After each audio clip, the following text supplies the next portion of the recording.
Audio 3 पुस्तक भारतीय इतिहास के कीर्ति स्तंभ भाग 1। लेखक पंडित श्री राम शर्मा आचार्य जी। देशभक्त पुरु जो सिकंदर के आगे झुका नहीं। भारतीय इतिहास में महाराज पुरु का बहुत सम्मानपूर्ण स्थान है।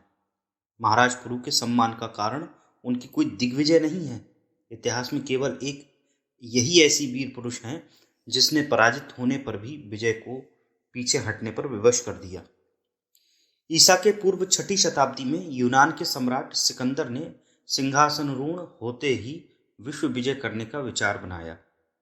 यद्यपि सिकंदर के पास अपना देश था और उसके लिए आवश्यक न था कि वह किसी दूसरे देश पर आक्रमण करके उसे जीते, तथापि उसने अहंकार और लोभ के वशीभूत होकर विश्व विजय की ठान ही ली।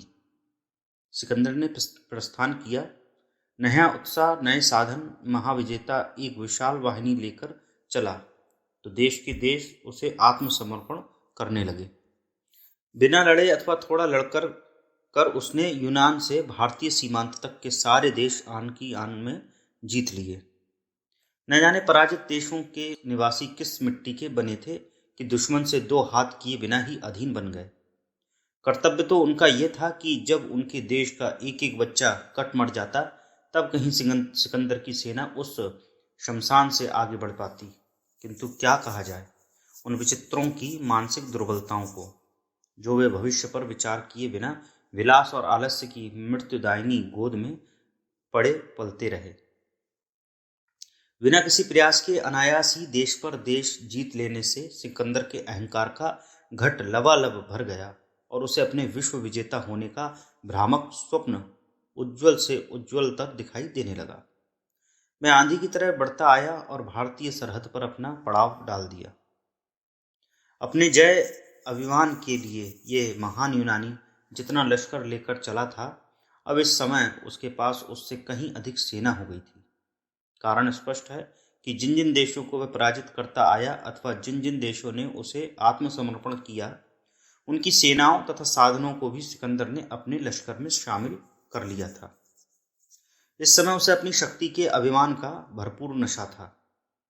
भारतीय सीमांत के समीप आते आते सिकंदर को सिंध और झेलम के पानी से पैनी की गई तलवारों के जौहर आने जाने वालों से सुनने को मिले थे। किंतु सिकंदर ने उन सत्य समाचारों को लोक चर्चा से अधिक महत्व नहीं दिया। सिकंदर बढ़ता रहा और भारतीय वीरता के समाचार भी। किंतु जब उस देशजयी और भारत की वीर गाथाएं दोस्त और दुश्मन दोनों के मुंह से एक जैसी ही सुनने को मिली, तब उसके विजय विश्वास में दरार पड़े बिना ना रह सकी और उसे आक्रमण करने से पूर्व विचार करने पर मजबूर होना पड़ा।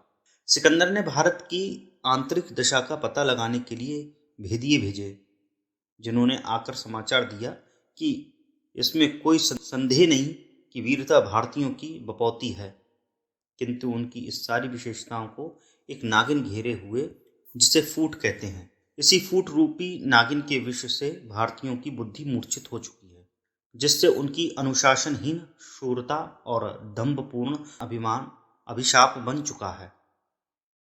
यदि सिकंदर भारत में प्रवेश चाहता है तो उसे तलवार की अपेक्षा भारतीयों में फैली फूट की विष बेल से लाभ उठाना होगा।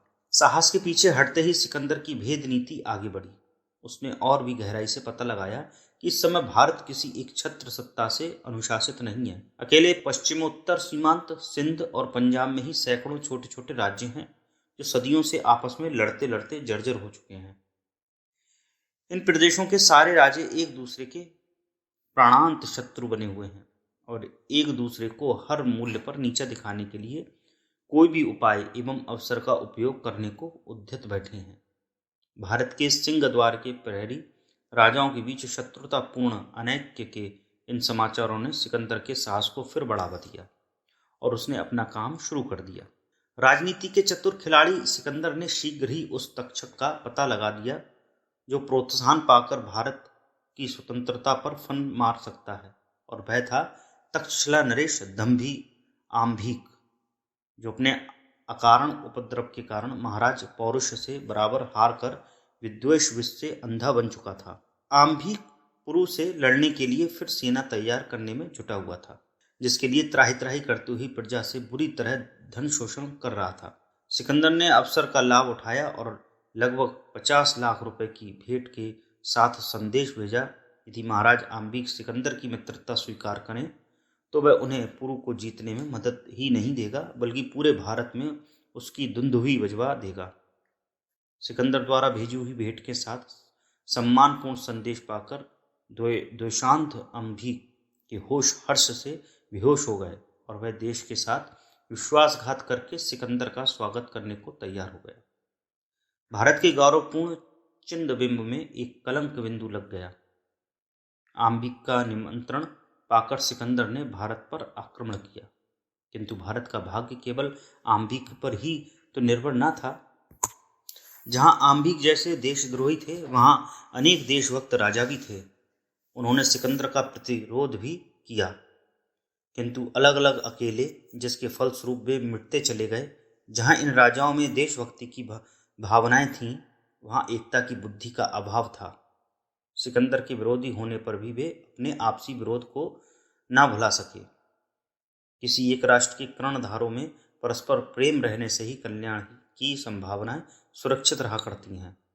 फिर भी यदि उनमें किसी कारण से मनोमालिन्य रह गया तब भी किसी संक्रामक समय में उन्हें आपसी भेदभाव मिटाकर एक संगठित शक्ति से ही संकट का सामना करना श्रेयस्कर होता है।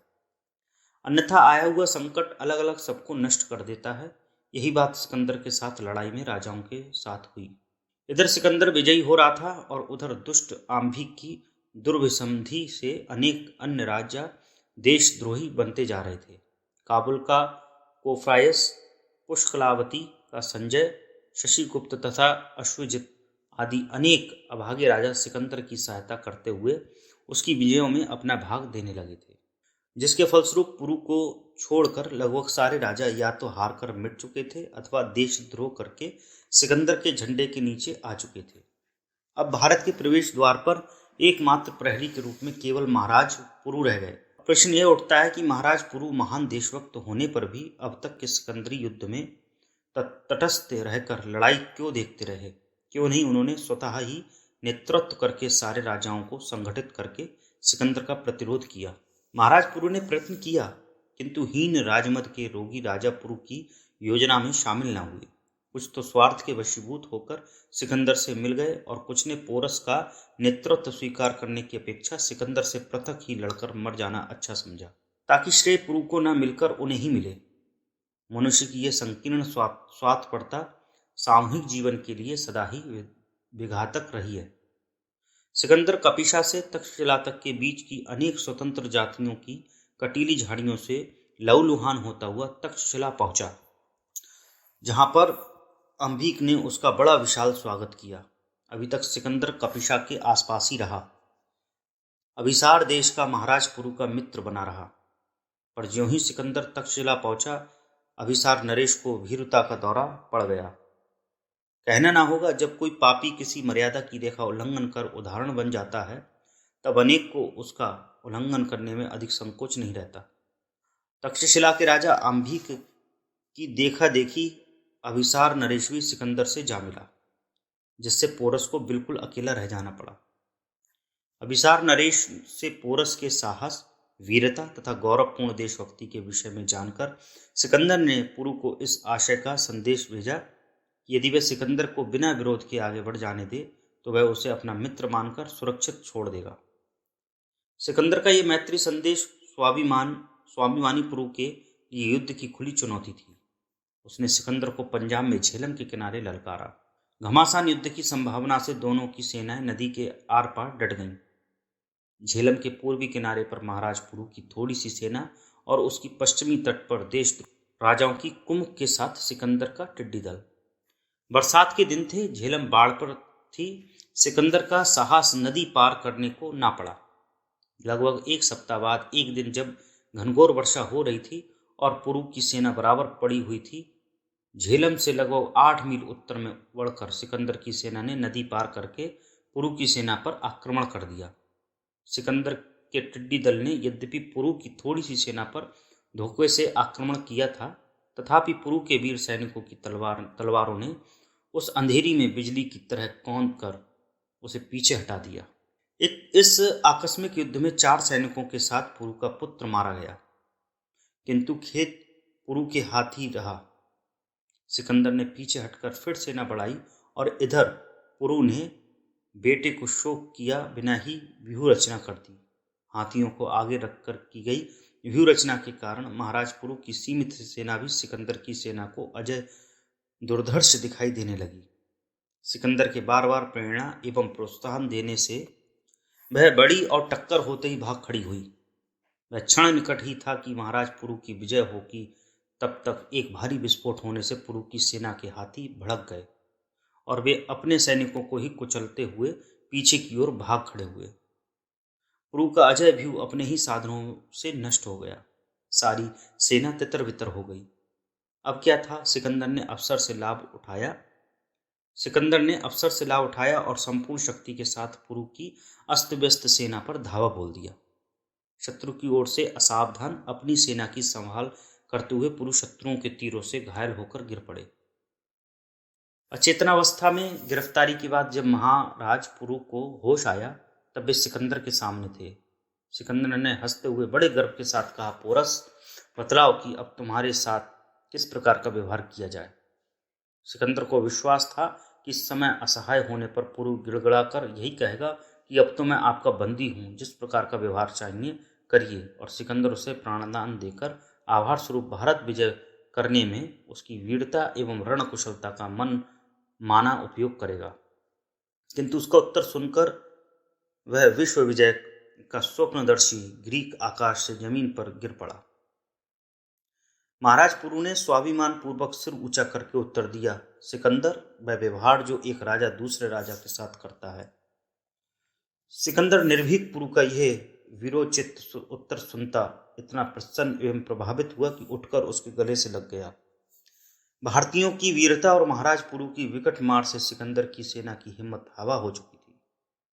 सिकंदर अच्छी तरह जानता था कि यदि वह आगे बढ़ने का आदेश देगा तो उसकी भयभीत सेना अवश्य विद्रोह कर देगी। इसलिए वह महाराज पुरु पर एहसान रखता हुआ चुपचाप भारतीय सीमाओं से बाहर चला गया।